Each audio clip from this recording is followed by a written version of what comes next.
Hello fellow paleo enthusiasts. I've decided to do another episode of Prehistoric Profile, and for this video I will talk about the mighty rulers of the late Cretaceous skies, the graceful yet horrifying Azhdarchids. Today we will talk about many aspects of these flying titans, including their lifestyles, diets, anatomy and classification. But first, let's answer the question, what are Azhdarchids? The Azhdarchids were a group of pterosaurs, or flying reptiles, that lived worldwide during the late Cretaceous, about 92 to 66 million years ago. Some Azhdarchids were relatively small, such as Navaeodactylus, which had a wingspan of 3.5 meters. Other Azhdarchids were larger. For example, adult individuals of Mistral are estimated to have had a wingspan between 5 to 6 meters.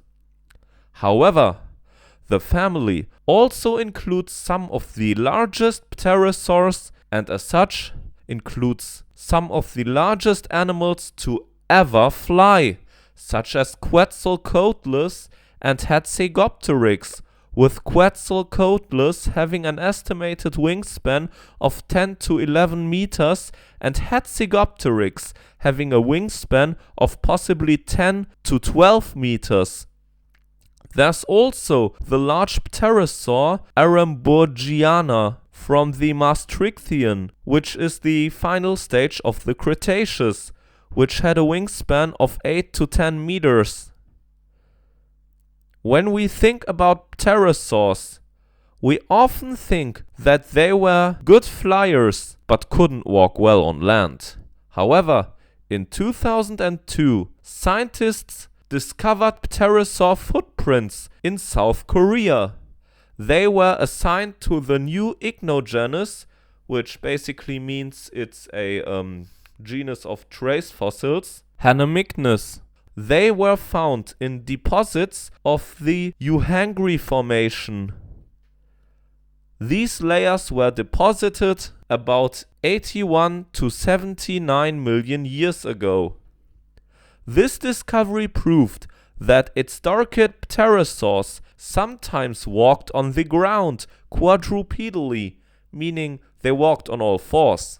In fact, later studies even suggested that Azhdarchids were competent runners and leapers, meaning you couldn't run away very well from them, they would be galloping after you. Being such large animals, it seems rather weird that such large animals could fly. However, more recent studies suggest that Azhdarchids were relatively lightweight for their large size.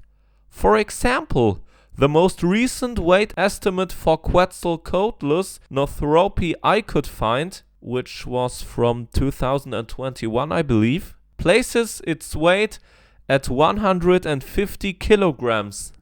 As for their flight, they had strong wing muscles and likely did not glide a lot like an albatross, but more likely flapped a lot with their wings, with each flap generating enough force to keep them in the sky. Azhdarchid diets have also historically been heavily debated.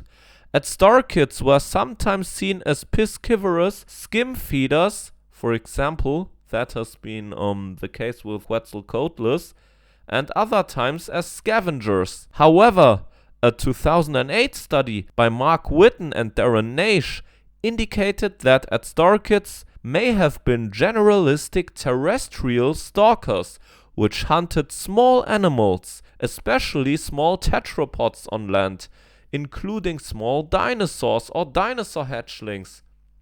So basically, you have to imagine them as giant terror stalks of doom. We humans would probably be the right size to be meals for them. Azhdarchids has even been suggested to have occupied the role of the apex predator of Hatteck Island, which was a large offshore island, Tethys Sea, that once covered Europe, located in what is today Romania. Many dinosaurs adapted to the island's limited resources, which led to many dwarf species evolving. For example, dwarf titanosaurs, raptodontomorphs such as Salmoxes, Nodosaurids like Struthiosaurus, and Hadrosauromorphs. Azhdarchids appears to have hunted the adult dwarf dinosaurs in the absence of large theropods on the island, meaning it even hunted small titanosaurs like Magyarosaurus. Azhdarchids often had very long necks and long beaks. However, Azhdarchids was an exception to this, because it was a bit stockier and its neck wasn't as long. As all pterosaurs, Azhdarchids were covered in fuzzy, hair-like structures. These structures are known as pycnofibers and are now known to have been a type of feather. So yeah, birds weren't the only feathered animals to fly. Pterosaurs also had feathers.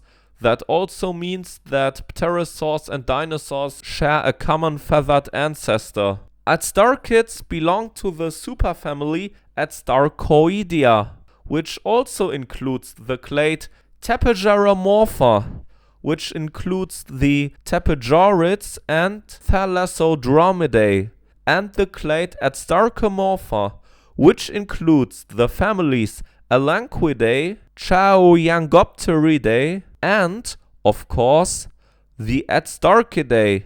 Well, that's all time we have for today, folks.